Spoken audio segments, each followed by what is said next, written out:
Ladies and gentlemen, in today's module, we're gonna go over the e-commerce terms, the language, the lingo that you're gonna be hearing, and you have to drill inside your brain so that you could actually talk the way we do with high ticket e-commerce. So I'm gonna go straight into FAQs, and then I'm gonna go into some terminology that you're just gonna have to know. And for those that don't know who I am, my name is Marcus Slam. I am the co-founder of PeakFlow. I have previous modules on high ticket e-commerce already, so make sure you check all of that, and let's just get straight into it. Now, for those that are wondering, this FAQ that I have, I've made a separate video where I go more in depth into answering these questions, but these are some of the most commonly asked questions. So I am going to briefly touch upon them. I'm gonna answer it. Then I'm also gonna talk about the terminology, hopefully cover these terminologies as I answer your questions. And I'm gonna try to spit this in as little time period as you can so I could just transfer this information. So let's just get started. Number one, how do you find products and vendors to dropship from the United States? Now, we find products and vendors by going through the previous modules, because I literally just spent the last two modules helping you find a niche, helping you find suppliers for that niche. You gotta go check those out. But pretty much there are dropship friendly USA suppliers, people that are in the United States, in your local market. They have dropship friendly programs. They'll give you a affiliate cut. They'll give you a wholesale margin for you to resell their products. So we work with them as authorized dealers, which is one of the first terms that I'm going to explain to you. What is an authorized dealer? So an authorized dealer is pretty much another fancy terminology for dropshipper. It's pretty much another way to just say we're an authorized dropshipper for this particular brand. We're an authorized reseller. We're a no inventory authorized dealer. That word authorized dealer, just think of the word dropshipper, but people don't want to say it. And so if you go around and be perspicacious and throughout your city, you'll see some brands that are selling like maybe some medical scooters or whatever, and they're going to have the word authorized dealer. You'll notice now the word authorized dealer, you'll see it in Apple products. People resell Apple products and become authorized dealers. So that's a terminology, number one, that you're gonna have to understand. Number two, there are dropship friendly suppliers that have authorized dealer programs for their online platforms. So that's how the terminology works, authorized dealer programs. Next question is, how much does it cost to start a dropshipping business? For you to start a dropshipping business, you need about $500 to $2,000 usually. So some might come in more money, that means more money for marketing. Some might come in a little bit less fortunate, less money. Still should work if you follow the right steps to a T, because you have less room to work around. But again, 500 minimum, 2,000 ideal. So 2,000 plus and more, you're gonna be great. But pretty much startup cost is going to be for your LLC, your store setup, which is your premium themes, and your Shopify expenses every single month. So it doesn't add up to that much. It's $350 one time. LLC is about $250, so that's $500 initial expense to start the business up. And then afterwards, you have Shopify expense $100 a month. And then after that, the rest is just straight onto advertisements. So if you follow everything to a T, you should be pretty good, to be honest. Pretty small startup costs as compared to traditional business models where you might have to invest $50,000 on inventory. You have to pay $3,000 a month for rent. You have to have staff on time. So you don't have to have the same bearings of starting a business now, because online business is super simple today. That's the bare minimum that you should have, $500 to $2,000 for your high ticket e-commerce business. Do you need prior experience for high ticket dropshipping, or how many hours of work do you need to spend on the e-commerce stores?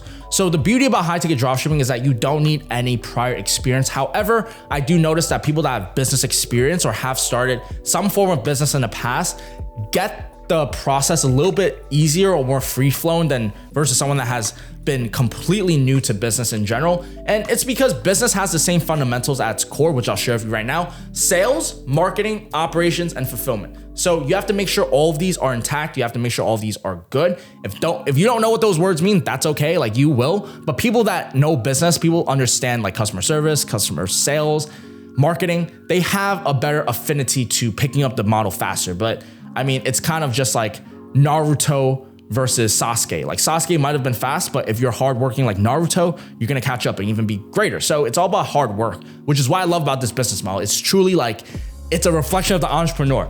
I'm at where I'm at because I work my butt off to make my high ticket e-com stores work with this coaching program that I have. So make sure you fill in the application below if you are interested in one-on-one mentorship. But my point is, I work my butt off to make sure this happens. And I see other dropshippers know what I know, but they don't do what they gotta do. So I love that it's a reflection of the business character of the person. And going back, anybody could start without experience. If you have experience, all merit to you. But at the end of the day, it's an amazing business model that will reflect your character. So we'll see where that goes. And so the next question is, how much should you be spending on Google when starting out?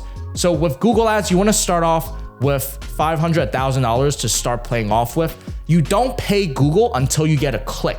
So that's the beauty of a search engine, only when you get a click. And so if you follow our advertising strategy to a T, which will be in the later Google Ads module, you'll be targeting specific keywords where these keywords are actual keywords that people are going to buy from you. You'll actually get real leads. And so it's very important because we don't want to waste money. Part of the biggest mistakes I've made when I first started off e-commerce, when I first started off dropshipping, was not knowing how to allocate my Google ads, just not knowing how to run ads. But again, we have went through tons of mistakes, money, time, effort, energy to share with you all of this information for free. So keep on watching, you're gonna not be disappointed. And so if you were to start a store from scratch, how would you go about finding a niche? How do you find the most profitable niche? So you have to go watch the previous modules because I summed it all up in like 1 hour. So you just have to check those for more in depth. But niches, you wanna have low suppliers, good margins, reputable brands, not too many high ticket dropshippers if you're starting out, and that's really it. You go into it and you kind of just play the game of high ticket ecom. Now, a few keywords that I want to just bring out to you as I'm saying these suppliers thing is going to be distributor and manufacturer and dealer. So you'll notice in the very beginning of this module, I was talking about authorized dealer. So you want to imagine the chain of command by 3. So you'll have manufacturer, which is the people that are making the product, whether that's in China, whether that's in Europe, France, Italy, wherever it might be, that's where the actual product is made.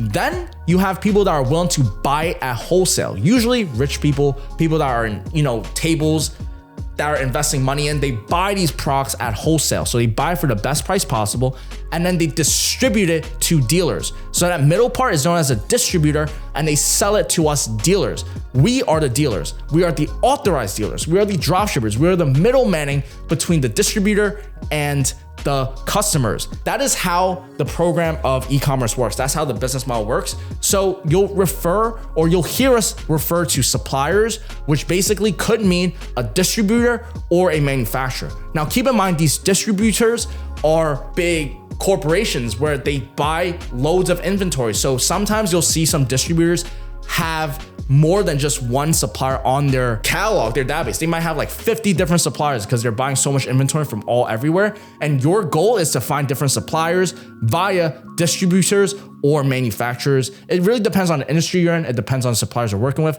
but you need to know manufacturer, distributor, dealer, customer. And it goes down all of this chain. Everybody gets their cut. If you do what you're supposed to, you will make a fat cut in between as well. So that's the difference between distributor and manufacturer. We're an authorized dealer. And so a lot of you guys might come into e-commerce thinking, well, how do I handle price? So when it comes to pricing, there's something known as MAP policy, which stands for minimum advertising price. It is the most minimal amount you could sell for without going to price wars. So if a supplier enforces MAP policy, that means you can't sell it for under that price point. If the MAP pricing is $10,000, I cannot sell it for $9,999. I cannot sell it for $9,999.97. I can only sell it for $10,000 and below. If the MAP pricing is $2,000, I can't undercut for $19.99. I can't cut for $19.99.97. Everybody has to sell it at $2,000. You can sell for above $2,000, but you can't sell it for below. And this is to ensure there are no price wars, no price cut, or any of that stuff. So that's gonna be really good when it comes to a supplier. If a supplier has MAP policy, that's usually a green flag because I don't have to worry about my competition trying to undercut me with pricing, because that certainly matters when it comes to market. Next thing, terminology. How do we apply to become a dropshipper? How do we apply to become an online dealer? So again,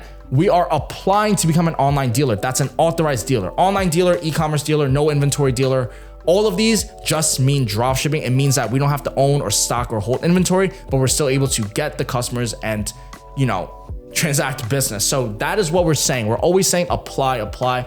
We want to become an online dealer. We want to be an authorized dealer. We want to be a no inventory authorized dealer for your program. You have to start using these keywords. You have to start using these terminologies. And I'm currently running out of breath just talking all about this, but we're going to keep on going. What to look for in suppliers. I'm going to go more in depth into exactly what to look for in another module, but pretty much what you want to look for first and foremost, I'm gonna tell you guys right now, after going through hundreds of different suppliers, you gotta look for suppliers that, number one, actually respond to your emails and are there when you're calling them. And you'd be surprised, but believe me, that most businesses probably don't have it figured out. And that's why most businesses fail. 98% of businesses fail. Not every single supplier has their shit together. But when you do find a supplier that has their customer service together, meaning they will respond to your emails. If they respond to your emails fast within 24 hours, that's a very good indicator they will respond to you in the future when you do get orders for them, which means the communication will be more streamlined. So number one, I always look for is communication. Do they respond to me fast? Number two, I look at their branded search demand. If you go into my previous modules again, I talk about the Google Keyword Planner. I talk about finding brands that have this market demand for their brand.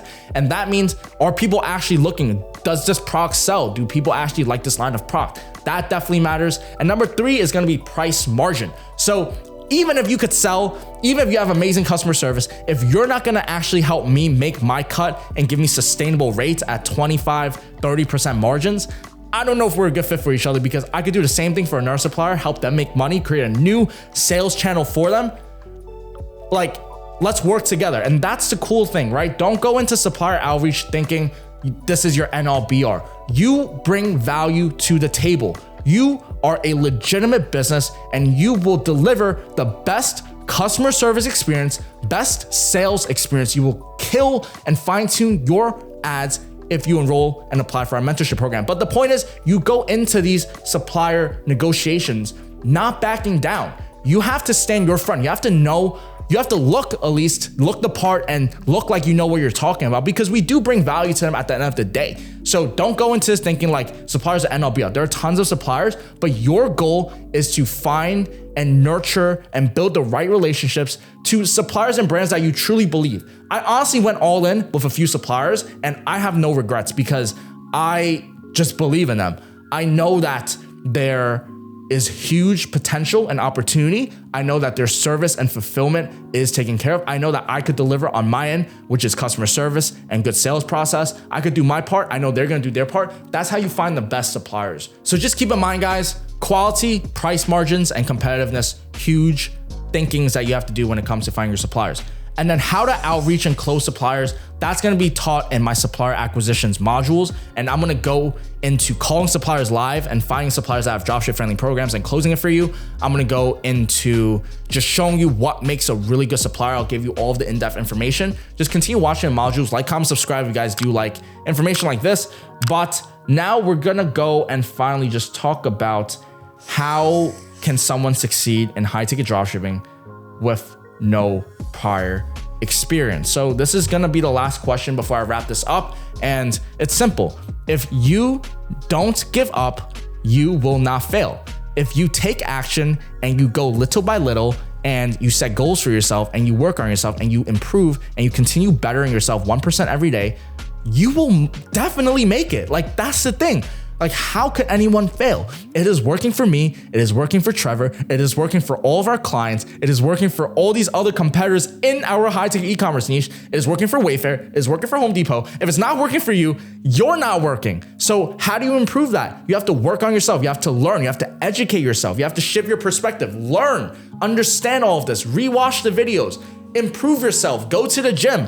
A healthy body is a healthy mind. Your body's your temple. If you can't even have a good body, if you're eating like shit, if you're not just in a healthy shape, you're not gonna be able to process this information. You're not gonna be able to be a high performing individual. So it all stems back down to the entrepreneur. Like I said in the very beginning of the video, is this business is truly a reflection of the character of the leader, which is the person behind the business, which is you. Take this very seriously. This information here is truly a blessing from the gods. Me and Trevor put all of our ounce of power, energy, will into this. So you take this very seriously. Rewatch these videos if you need to. Again, ask me questions at any time. I will do my best to respond on the DM, on the comments, and apply for our mentorship program if you haven't already, to see if you're a good fit. We're looking to help students get to $30,000 a month in the next 24 weeks. So it's a 6-month program, and we guarantee that will help you get to $30,000 a month And if we don't, we will work with you for free. So just go ahead and apply for our coaching application to see if you're a good fit. And I'll see you guys all in the next module.